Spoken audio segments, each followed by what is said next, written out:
ಕಡಿಮೆ ಸಿಬಿಲ್ ಸ್ಕೋರ್ ನಿಂದ ಸಾಲ ಕ್ರೆಡಿಟ್ ಕಾರ್ಡ್ ಅಪ್ಲಿಕೇಶನ್ ರಿಜೆಕ್ಟ್ ಆಗ್ತಾ ಇದೆಯಾ? ಇನ್ನು ಮುಂದೆ ಆಗಲ್ಲ. SBM Z ಕ್ರೆಡಿಟ್ ಕಾರ್ಡ್ ಬಳಸಿ ಈಸಿಯಾಗಿ ಕ್ರೆಡಿಟ್ ಸ್ಕೋರ್ ಅನ್ನ 750 ಗಿಂತ ಜಾಸ್ತಿ ಮಾಡ್ಕೋಬಹುದು. ಇದೊಂದು FD ಆಧಾರಿತ ಕಾರ್ಡ್. UPI ಬಳಸಿ ಕ್ರೆಡಿಟ್ ಕಾರ್ಡ್ ಬ್ಯಾಲೆನ್ಸ್ ಅನ್ನ ಖರ್ಚು ಮಾಡಬಹುದು. FD ಗೆ RBI ಗ್ಯಾರಂಟಿಯೊಂದಿಗೆ 7% ಇಂಟ್ರೆಸ್ಟ್ ಕೂಡ ಸಿಗುತ್ತೆ. 30 ದಿನದಲ್ಲೇ ಕ್ರೆಡಿಟ್ ಸ್ಕೋರ್ ನಲ್ಲಿ ಇಂಪ್ರೂವ್ಮೆಂಟ್ ಕೂಡ ನೋಡಬಹುದು. ಡಿಸ್ಕ್ರಿಪ್ಷನ್ ಹಾಗೂ ಪಿನ್ ಕಾಮೆಂಟ್ ನಲ್ಲಿರೋ ಲಿಂಕ್ ಮೂಲಕ Z ಆಪ್ ಡೌನ್ಲೋಡ್ ಮಾಡಿ. ನಮಸ್ಕಾರ ಸ್ನೇಹಿತರೆ, mastmaka.comಗೆ ಸ್ವಾಗತ. ನಾನು ಅಮರ್ ಪ್ರಸಾದ್. ರಾಷ್ಟ್ರ ರಾಜಕೀಯಕ್ಕೆ ಸಂಬಂಧಪಟ್ಟಂತೆ ಈಗ ಮತ್ತೊಂದು ಪ್ರಮುಖ ಬೆಳವಣಿಗೆ ಆಗ್ತಾ ಇದೆ. ದೇಶವನ್ನು ಆಳ್ತಾ ಇರೋ ಬಿಜೆಪಿ ತನ್ನ ಅಧ್ಯಕ್ಷರ ನೇಮಕಾತಿಗೆ ತಯಾರಿ ಮಾಡ್ತಾ ಇದ್ದು ಅದು ಕ್ಲೈಮ್ಯಾಕ್ಸ್ ಹಂತಕ್ಕೆ ತಲುಪ್ತಾ ಇದೆ. ಹಾಲಿ ಅಧ್ಯಕ್ಷ JP ನಡ್ಡಾರ ಅಧಿಕಾರಾವಧಿ ಜೂನ್ 30ಕ್ಕೆ ಎಂಡ್ ಆಗಿದ್ದು ಈಗ ಕೌಂಟ್ ಡೌನ್ ಶುರುವಾಗಿದೆ. ಹೊಸಬರ ಆಯ್ಕೆಗೆ ಸಾಕಷ್ಟು ನಾಯಕರ ಹೆಸರುಗಳು ಕೇಳಿ ಬರ್ತಾ ಇದೆ. ಅಷ್ಟೇ ಅಲ್ಲ, ಈ ಬಾರಿ ಬಿಜೆಪಿಯ ಮಾತೃ ಸಂಸ್ಥೆ RSS ಕೂಡ ಈ ಅಧ್ಯಕ್ಷರ ಆಯ್ಕೆಗೆ ತನ್ನ ಪಟ್ಟನ್ನ ಬಿಗಿ ಮಾಡಬಹುದು ಅಂತ ಹೇಳಲಾಗ್ತಿದೆ. ಹಾಗಿದ್ರೆ ಬಿಜೆಪಿಗೆ ಮುಂದಿನ ಅಧ್ಯಕ್ಷರು ಯಾರು? ಹೊಸ ಅಧ್ಯಕ್ಷರ ಆಯ್ಕೆಗೆ ಅಮಿತ್ ಶಾ, ಮೋದಿ ಹೆಣಿತಾ ಇರೋ ತಂತ್ರ ಏನು? ಸದ್ಯ ಈಗ ಯಾರ್ಯಾರ ಹೆಸರು ಅಧ್ಯಕ್ಷರ ಪಟ್ಟಕ್ಕೆ ಕೇಳಿ ಬರ್ತಾ ಇದೆ?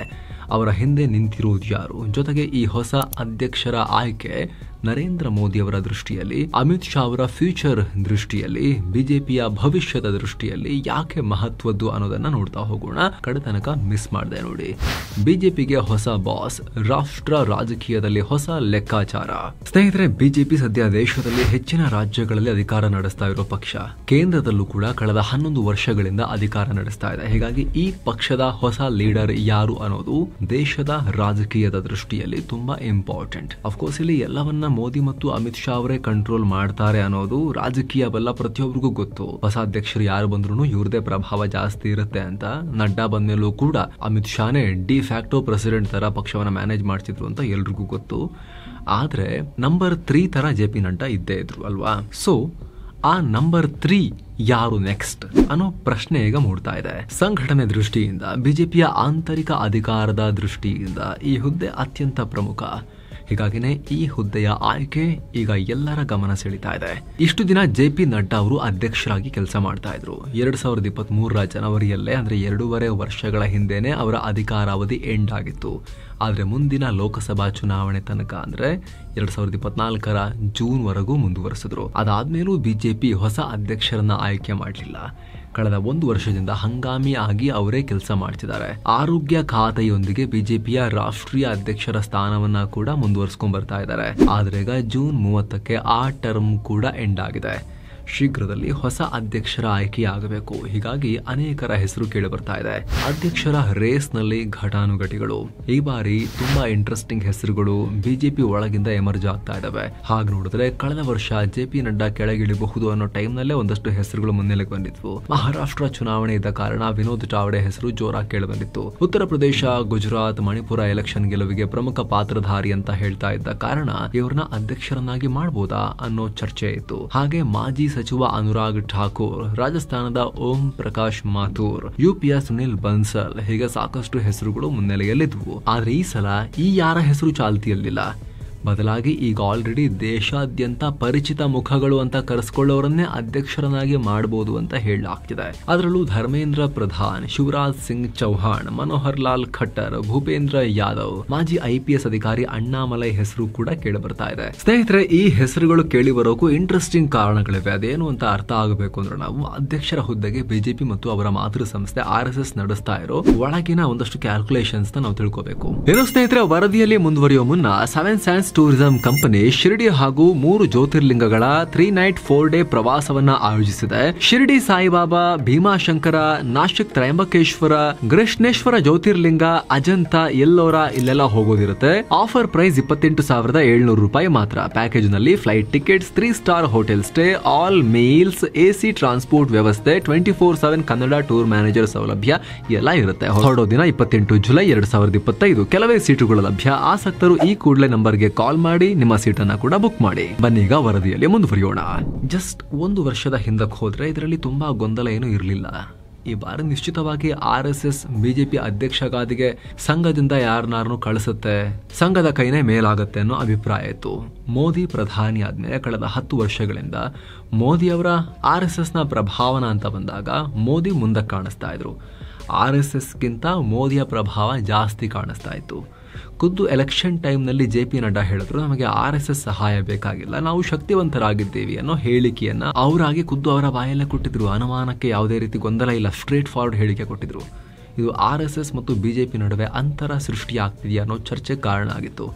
BJPಗೆ ಅತಿಯಾದ ಆತ್ಮವಿಶ್ವಾಸ ಬಂದಿದೆಯಾ ಅಂತ.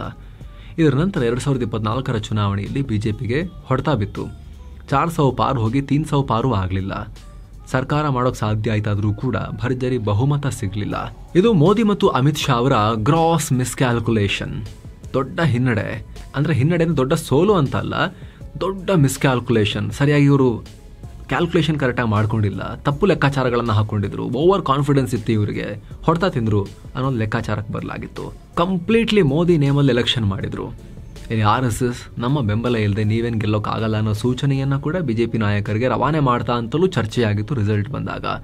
ಯಾಕಂದರೆ ಅದಾದಮೇಲೆ ಮೋಹನ್ ಭಾಗವತ್ ಅವರು ಕೂಡ ಮನುಷ್ಯ ದೇವರಾಗೋಕ್ಕೆ ಪ್ರಯತ್ನ ಪಡ್ತಾನೆ, ಫಸ್ಟ್ ಲೀಡರ್ ಆಗ್ಲಿಕ್ಕೆ ಪ್ರಯತ್ನ ಪಡ್ತಾನೆ, ಆಮೇಲೆ ದೇವರಾಗೋಕ್ಕೆ ಪ್ರಯತ್ನ ಪಡ್ತಾನೆ ಅಂತೆಲ್ಲ ಹೇಳಿ ಸ್ವಲ್ಪ ಕಾಲು ಎಳೆದಂಗಿತ್ತು ಹೇಳಿಕೆ ಅದು. ಆ ರೀತಿ ಬ್ಯಾಕ್ ಟು ಬ್ಯಾಕ್ 2-3 ಹೇಳಿಕೆಗಳು ಬಂದು ಮೋಹನ್ ಭಾಗವತ್ ಅವ್ರದ್ದು ರಿಸಲ್ಟ್ ಆದ ನಂತರ. ಸೊ ಈ ರೀತಿಯೆಲ್ಲ ಗುಸುಗುಸು ಇತ್ತು, ಆಗ ಬರ್ತಾ ಇಲ್ವೇನೋ ಅಂಥೇಳಿ. ಆದರೆ ಅದಾದಮೇಲೆ ಮತ್ತೆ ಸೀನ್ ಉಲ್ಟಾಯಿತು. ಹರಿಯಾಣ, ಮಹಾರಾಷ್ಟ್ರ, ದಿಲ್ಲಿ ಚುನಾವಣೆಗಳಲ್ಲಿ ಮೋದಿ ಹೆಚ್ಚು ಕಾಣಿಸ್ಕೊಳ್ಳಲಿಲ್ಲ. ಅಲ್ಲೆಲ್ಲ RSS ಜೋರಾಗಿ ಅಖಾಡಕ್ಕಿಳಿದು ಕೆಲಸ ಮಾಡ್ತು. ಮಹಾರಾಷ್ಟ್ರದಲ್ಲಿ 40,000 ಸಣ್ಣ ರ್ಯಾಲಿಗಳನ್ನು ಸಂಘ ಕಂಡಕ್ಟ್ ಮಾಡ್ತು. ಹರಿಯಾಣದಲ್ಲಿ ಎಲೆಕ್ಷನ್ನಲ್ಲೂ ಕೂಡ ಮೋದಿ ಅಸ್ತ್ರವನ್ನು BJP ಜಾಸ್ತಿ ಬಳಸಲೇ ಇಲ್ಲ. ಸೊ ಅಲ್ಲಿ ಸಂಘಟನೆ, ಕಾರ್ಯಕರ್ತರು, RSS ಇವರು ಹಿಂಬಾಗಿಲಿನಲ್ಲಿ ತುಂಬ ಚೆನ್ನಾಗಿ ಕೆಲಸ ಮಾಡಿ BJP ಗೆಲುವಿಗೆ ದೊಡ್ಡ ಕೆಲಸವನ್ನು ಮಾಡಿದ್ರು, ಕಾರಣೀಕರ್ತರಾದರು. ಸೊ ನಿಧಾನಕ್ಕೆ BJP ಮತ್ತು RSS ನಡುವೆ ಆ ಕರುಳ ಬಳ್ಳಿ ಸಂಬಂಧ ಎಸ್ಟಾಬ್ಲಿಷ್ ಆಗೋದು ಅಥವಾ ಚೆನ್ನಾಗಿದೆ ಅನ್ನೋ ಸಂಕೇತಗಳು ಬರೋಕ್ಕೆ ಶುರುವಾದವು, ಒಟ್ಟಿ ಕೆಲಸ ಮಾಡ್ತಿದ್ದಾರೆ ಅಂತ. ಇದರ ನಡುವೆ ಮೋದಿ ಫಸ್ಟ್ ಟೈಮ್ ನಾಗ್ಪುರದ RSS ಹೆಡ್ ಕ್ವಾರ್ಟರ್ಗೆ ಭೇಟಿ ಕೊಟ್ಟರು. ಎಲ್ಲ ಬೆಳವಣಿಗೆಗಳು ಮೋದಿ ಮತ್ತು RSS ಪ್ರಭಾವ ಸಮರದಲ್ಲಿ. ಈಗ RSS ಎಡ್ಜ್ ಪಡ್ಕೊಂಡಿದೆ. RSSನ ಮಹತ್ವ BJP ಲೀಡರ್ಶಿಪ್ಗೂ ಮತ್ತೊಮ್ಮೆ ಅರಿವಾಗಿದೆ ಅನ್ನೋದು ಇಲ್ಲಿ ಅದಕ್ಕೆ ಸಂಬಂಧಪಟ್ಟಂತೆ ಒಂದಷ್ಟು ಸಾಕ್ಷ್ಯಗಳನ್ನು ಕೊಟ್ಟವು. ಆದರೆ ಈಗ ಮತ್ತೆ ಆಪರೇಷನ್ ಸಿಂಧೂರ್ ನಂತರ PM ಜನಪ್ರಿಯತೆ ಜಾಸ್ತಿ ಆಗಿದೆ. ಸಮ್ಮಿಶ್ರ ಸರ್ಕಾರ ಆದರೂ ಕೂಡ ಗಟ್ಟಿ ನಿರ್ಧಾರ ಮಾಡಿದ್ದಾರೆ ಅಂತ BJPಯವರ ಹೊರಗೂ ಕೂಡ ಅಭಿಪ್ರಾಯ ಇದೆ. ಇಂಥ ಟೈಮ್ನಲ್ಲಿ ಹೊಸ ಅಧ್ಯಕ್ಷರ ಆಯ್ಕೆ ಪ್ರಕ್ರಿಯೆ ಜೋರಾಗಿ ಈಗ ನಡೀತಾ ಇದೆ. ಸ್ನೇಹಿತರೆ, ಈ ಸಲ ಇಬ್ಬರಿಗೂ RSS ಮತ್ತು BJP ಎರಡೂ ಕಡೆಯವರಿಗೂ ಕೂಡ ಈ ಹೊಸ ಹುದ್ದೆಗೆ ಯಾರು ಬರ್ತಾರೆ ಅನ್ನೋದು ತುಂಬ ಇಂಪಾರ್ಟೆಂಟ್ ಆಗುತ್ತೆ, ಮ್ಯಾಟ್ರ್ ಆಗುತ್ತೆ. RSS ಕಡೆಯಿಂದ ನೋಡೋದಾದ್ರೆ RSS 100 ವರ್ಷ ಪೂರೈಸ್ತಾ ಇದೆ. ಹೀಗಾಗಿ RSS ಒಳಗೂ ಕೂಡ ಅದರ ಹೊಸ ಮುಖ್ಯಸ್ಥರು, ಸರಸಂಘ ಚಾಲಕರ ಹುದ್ದೆ ಅಥವಾ RSSನ ಟಾಪ್ ಲೆವೆಲ್ ಲೀಡರ್ಶಿಪ್ನಲ್ಲಿ ಹಿಂದುಳಿದ ಮತ್ತು ಪರಿಶಿಷ್ಟ ಸಮುದಾಯಕ್ಕೆ ಕೊಡೋ ಮೂಲಕ ವಿರೋಧಿಗಳಿಗೆ ದೊಡ್ಡ ಮೆಸೇಜ್ ಕೊಡೋ ಒಂದು ಲೆಕ್ಕಾಚಾರ ಇದೆ ಅಂತೆಲ್ಲ ರಿಪೋರ್ಟ್ ಆಗ್ತಾ ಇದೆ. ಹಾಗೊಂದು ವೇಳೆ ಈ ಹುದ್ದೆ ಹಿಂದುಳಿದ ಸಮುದಾಯಗಳಿಗೆ ಮೀಸಲಾದರೆ BJPಯ ರಾಷ್ಟ್ರೀಯ ಹುದ್ದೆಯನ್ನು ಜನರಲ್ ಕೆಟಗರಿಗೆ ಕೊಡ್ತಾರಾ ಅಥವಾ RSS ನಾಯಕರ ಸ್ಥಾನಕ್ಕೆ ಜನರಲ್ ಕೆಟಗರಿಯವರೇ ಮುಂದುವರೆದರೆ ರಾಷ್ಟ್ರೀಯ ಅಧ್ಯಕ್ಷರ ಹುದ್ದೆಯನ್ನು OBCಗೆ ಕೊಡಲಾಗತ್ತಾ? ಈ ರೀತಿಯೆಲ್ಲ ಚರ್ಚೆ ನಡೀತಾ ಇದೆ. RSS OBC ಆಗಿರೋ ಶಿವರಾಜ್ ಸಿಂಗ್ ಚೌಹಾಣ್, ಮಧ್ಯಪ್ರದೇಶದ ಮಾಜಿ ಮುಖ್ಯಮಂತ್ರಿ, ಈಗ ಕೇಂದ್ರ ಕೃಷಿ ಮಂತ್ರಿ, ಅವರ ಕಡೆಗೆ ಒಲವು ತೋರಿಸ್ತಾ ಇದೆ, ಅವರಿಗೆ ಸಪೋರ್ಟ್ ಮಾಡ್ತಾ ಇದೆ.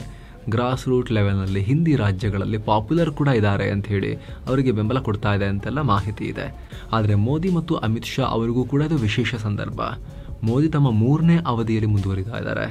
ಅವರೇ ಸೆಟ್ ಮಾಡಿರೋ ರೂಲ್ ಪ್ರಕಾರ 75 ವರ್ಷಗಳ ನಂತರ BJPಯಲ್ಲಿ ಅಧಿಕಾರದಲ್ಲಿ ಅಂದರೆ ಎಕ್ಸಿಕ್ಯೂಟಿವ್ ಪವರ್ಸ್ ಇರೋ ಹುದ್ದೆಗಳಲ್ಲಿ ಕಂಟಿನ್ಯೂ ಆಗುವಂತಿಲ್ಲ.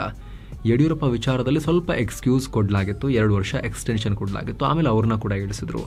ಸೊ 74 ವರ್ಷ ತುಂಬಿರೋ ಮೋದಿಯವರು ಇದೇ ಸೆಪ್ಟೆಂಬರ್ ವೇಳೆಗೆ 75 ವರ್ಷಕ್ಕೆ ತಲುಪ್ತಾರೆ.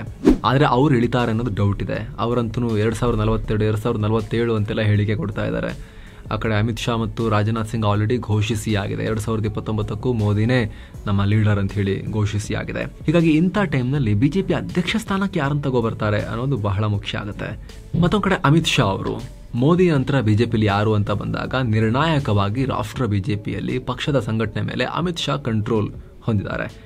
ಸರ್ಕಾರದಲ್ಲೂ ಕೂಡ ನಂಬರ್ 2, ಕ್ಲಿಯರ್ ನಂಬರ್ 2. ಹೀಗಾಗಿ ಅಮಿತ್ ಶಾ ಅವರ ಚಾಯ್ಸ್ ಯಾರು ಅನ್ನೋದು ಕೂಡ ಇಂಪಾರ್ಟೆಂಟ್ ಆಗುತ್ತೆ. ಅದರಲ್ಲಿ ಮೊದಲ ಹೆಸರು ಕೇಂದ್ರ ಮಂತ್ರಿ ಭೂಪೇಂದ್ರ ಯಾದವ್, ಅಮಿತ್ ಶಾ ಅವರ ಶಿಷ್ಯ, BJP ಪಾಲಿನ ಜೂನಿಯರ್ ಚಾಣಕ್ಯ ಅಂತ ಗುರುತಿಸಲಾಗುತ್ತೆ. BJPಯವರು ಅಮಿತ್ ಶಾ ಅವರನ್ನ ಚಾಣಕ್ಯ ಅಂತ ಕರ್ಕೋತಾರಲ್ಲ, ಹಾಗೆ ಇವ್ರನ್ನ ಜೂನಿಯರ್ ಚಾಣಕ್ಯ ಅಂತ ಗುರುತಿಸಲಾಗುತ್ತೆ. ಭೂಪೇಂದ್ರ ಯಾದವ್ ಅವರನ್ನ ಒಳ್ಳೆ ಸ್ಟ್ರಾಟಜಿಸ್ಟ್ ಅಂತ ಹೇಳಿ ಇವ್ರನ್ನ ಕ್ರೆಡಿಟ್ ಕೊಡ್ತಾರೆ. ಯಾದವ್ ರಾಜಸ್ಥಾನ ಮೂಲದವರಾಗಿದ್ದು ಮೋದಿ ಮತ್ತು ಅಮಿತ್ ಶಾ ಅವರ ಆಪ್ತ ಬಳಗ.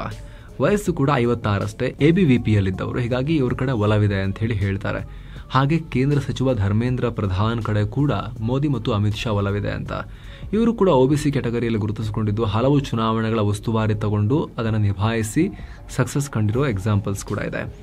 ಹೀಗಾಗಿ ಬಿಹಾರ ಚುನಾವಣೆ ಹತ್ತಿರ ಇರೋದ್ರಿಂದ OBC ಮತಗಳ ಕ್ರೋಢೀಕರಣಕ್ಕೆ ಇವರನ್ನ ಪ್ರೆಸಿಡೆಂಟ್ ಮಾಡಬಹುದು ಅಂತ. ಹಾಗೆ ಮನೋಹರ್ ಲಾಲ್ ಖಟ್ಟರ್ ಕೂಡ ಹಿಂದಿ ರಾಜ್ಯಗಳಲ್ಲಿ ಸ್ವಲ್ಪ ಪರಿಚಿತರಿದ್ದಾರೆ. ಸಂಘಟನೆಯಲ್ಲಿ ಕೆಲಸ ಮಾಡಿದವರು ಹಿಂದೆ ಹರಿಯಾಣ ಮುಖ್ಯಮಂತ್ರಿ ಆಗಕ್ಕಿಂತ ಮುಂಚೆ.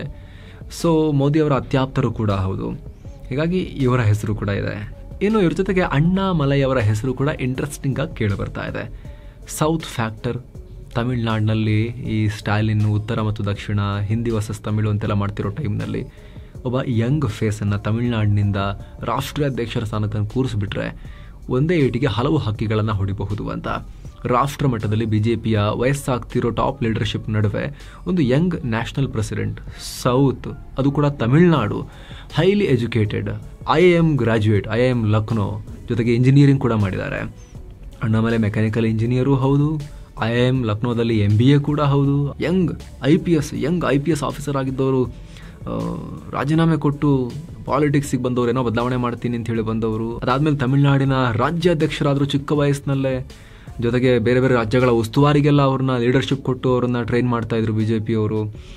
ಈ ನಡುವೆ ವಿದೇಶಕ್ಕೆ ಹೋಗಿ, ಯುರೋಪ್ಗೆ ಹೋಗಿ ಲೀಡರ್ಶಿಪ್ಗೆ ಸಂಬಂಧಪಟ್ಟಂತ ಒಂದು ಕೋರ್ಸ್ ಕೂಡ ಮಾಡ್ಕೊಂಡು ಬಂದಿದ್ದಾರೆ. ಈಗ ಅಮಿತ್ ಶಾ ಅವರು ಕೂಡ ರಾಷ್ಟ್ರೀಯ ಮಟ್ಟದಲ್ಲಿ ಜವಾಬ್ದಾರಿ ಕೊಡ್ತೀವಿ ಅಂತ ಹೇಳಿ ಅಮಿತ್ ಶಾ ಹೊಗಳ್ತಿರೋದು, ಇದೆಲ್ಲ ಒಂದಷ್ಟು ಜನರ ಗಮನ ಸೆಳೀತಾ ಇದೆ. ಜೊತೆಗೆ ಅಣ್ಣಾಮಲೈ ಚೆನ್ನಾಗಿ ಮಾತನಾಡ್ತಾರೆ, ವೋಕಲ್, ಆರ್ಟಿಕ್ಯುಲೇಟ್, ಪಾಯಿಂಟ್ಸನ್ನು ಚೆನ್ನಾಗಿ ಪ್ರೆಸೆಂಟ್ ಮಾಡ್ತಾರೆ.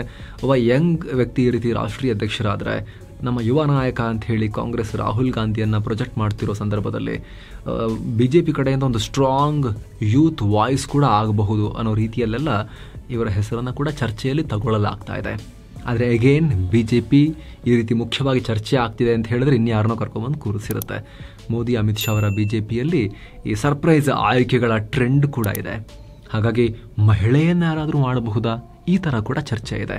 ಆದರೆ ಸದ್ಯಕ್ಕೆ ಇದೆಲ್ಲವೂ ಕೂಡ ವಿಶ್ಲೇಷಣೆಗಳ ಹಂತ ಅಷ್ಟೇ. ಅಮಿತ್ ಶಾ ಮತ್ತು ಮೋದಿ ಮೈಂಡಲ್ಲಿ ಯಾವ ಕನ್ಕ್ಲೂಷನ್ ಬರ್ತಾ ಇದೆ ಅದೇ ಕನ್ಕ್ಲೂಷನ್ ಆಗೋದು ಬಹುತೇಕ ಖಚಿತ. ನೋಡೋಣ ಏನಾಗುತ್ತೆ ಅಂತ ಹೇಳಿ. ನಿಮಗೆ ಏನು ಅನ್ಸುತ್ತೆ ಕಾಮೆಂಟ್ ಮಾಡಿ ತಿಳಿಸಿ. ಮತ್ತೆ ಭೇಟಿ ಆಗ್ತಿರೋಣ. ನಮಸ್ತೆ.